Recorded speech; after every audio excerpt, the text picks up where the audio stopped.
변두리 역사. 대한민국, 아니 전 세상 사람들 중 토마스 에디슨을 모르는 사람은 거의 없습니다. 그의 수많은 발명품이 현대 과학기술 발전에 큰 공을 끼쳤기 때문입니다. 그리고 전 시대를 통틀어 어린이들이 가장 존경하고 닮고 싶은 사람이기도 합니다. 99% 노력과 1% 영감이라는 표현으로 그 1%를 타고나지 않은 대다수 찌질이들의 가슴에 창을 꽂은 장본인이기도 합니다.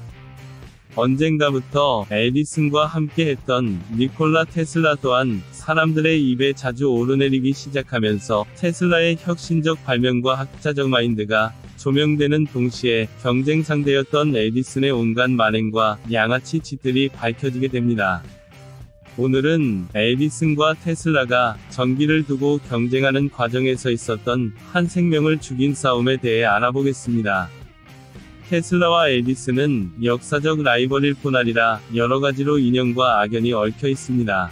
빌 게이츠, 스티브 잡스로 이어지는 기술과 경영의 동시 성공은 에디슨의 그 뿌리를 두고 있습니다.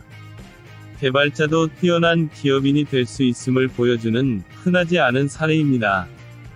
반면 테슬라는 이런 측면에서 에디슨과는 대조적이었습니다. 에디슨과의 송전사업 경쟁에서 최종 승리를 거두었음에도 불구하고 큰 부를 누리지는 못했고 수많은 발명과 특허를 보유했지만 돈벌이에는 별로 관심을 두지 않았습니다. 에디슨이 전구를 발명하고 회사를 차려 큰돈을 벌기 시작했던 1800년대 후반 전력 생산시설은 활발히 개발되었지만 그것을 가정과 공장까지 옮기는 송전 문제는 해결되지 않았습니다. 흔히 고압선과 전신주로 상징되는 전기의 배송이 바로 그것인데 음극 전용 전선과 양극 전용 전선이 구별되는 에디슨의 직류 방식으로는 먼 거리 이동이 불가능했습니다. 전선의 저항 때문에 전기는 생산시설로부터 불과 5km 정도만 갈 수 있었으므로 에디슨은 일정 거리마다 축전지와 소규모 발전시설을 설치하려 했습니다. 이러한 문제를 획기적으로 개선한 인물은 뉴욕 출신의 발명가 조지 웨스팅하우스였습니다. 그는 송전 시 양극과 음극이 주기적으로 교차하는 교류 방식을 발명하였는데 이것은 오늘날 우리가 쓰는 송전 방식과 같습니다. 전자제품 플러그를 좌우 구분 없이 꽂아 써도 되는 이유입니다. 에디슨의 방식대로라면 콘센트에 플러그를 꽂기 전 음극과 양극을 꼭 확인해야 합니다. 건전지를 잘못 끼우면 전기면도기가 작동하지 않는 원리와 같습니다. 교류가 승기를 잡고 직류의 포기를 받아내기 전 이들은 각기 자신들의 회사를 앞세워 전쟁에 가까운 경쟁을 했습니다. 에디슨은 교류전기의 장점을 이미 알고 있었지만 직류에 맞게 개발한 전구의 시장성이 훼손되는 것과 과학자로서의 자존심 때문에 교류전기의 우수성을 부인합니다. 당시 에디슨의 연구소에서 연구하던 테슬라는 웨스팅하우스의 교류 전기를 인정하도록 지속적으로 에디슨을 설득합니다. 그러나 발명에 대한 보상이 무시된 실망감과 교류 전기에 대한 두 사람의 의견 불일치가 겹치면서 테슬라는 결국 웨스팅하우스로 이적하고 에디슨의 직류전기 사업을 번번이 박살냅니다. 특히 웨스팅하우스의 완승으로 끝난 나이아가라 발전소 송전 사업은 테슬라의 가장 뛰어난 성과인데 에디슨은 자존심에 큰 상처를 입고 복수를 다짐합니다. 그리고 교류전기의 위험성을 알려 테슬라를 망가뜨리려 합니다. 작은 발전기가 만든 낮은 직류전압으로 작동 가능한 자신의 발명품들만 떠올린 에디슨은 높은 전압 송전에 탁월하지만 교류 전기까지는 쓸모없다며 깎아내렸습니다. 나아가 직류의 단점을 덮고 교류의 위험성만을 부각하기 위해 생명을 걸고 음모를 꾸밉니다. 뉴저지 웨스트 오렌지에 위치한 에디슨의 회사에서 많은 동물이 실험에 사용됐는데 주로 외부인들 앞에서 죄 없는 동물을 순식간에 감전사시키는 끔찍한 광경이었습니다. 이때 전기는 교류 전기였습니다. 교류 전기에 대한 공포는 삽시간에 퍼졌고 결국 한 사건을 통해 테슬라는 큰 시험에 놓이게 됩니다. 1902년 뉴욕의 코니아일랜드에 있는 놀이공원 루나파크에서 큰 소동이 일어납니다. 동남아에서 불법 포획되어 미국으로 밀수입된 탑시라는 이름의 암컷 코끼리는 무려 25년 동안 한 서커스단에서 공연만 하다가 결국 사납게 변했습니다. 이로 인해 관중 한 명이 밟혀 죽는 비극 후 탑시는 결국 코니아일랜드의 이 공원으로 팔려왔지만 서커스단과 크게 다를 것 없는 환경 속에서 사육사들이 두려워할 만큼 거칠어졌습니다. 한 사육사가 이 거친 코끼리의 옆구리를 뾰족한 쇠스랑으로 찌르면서 대형 참사가 터집니다.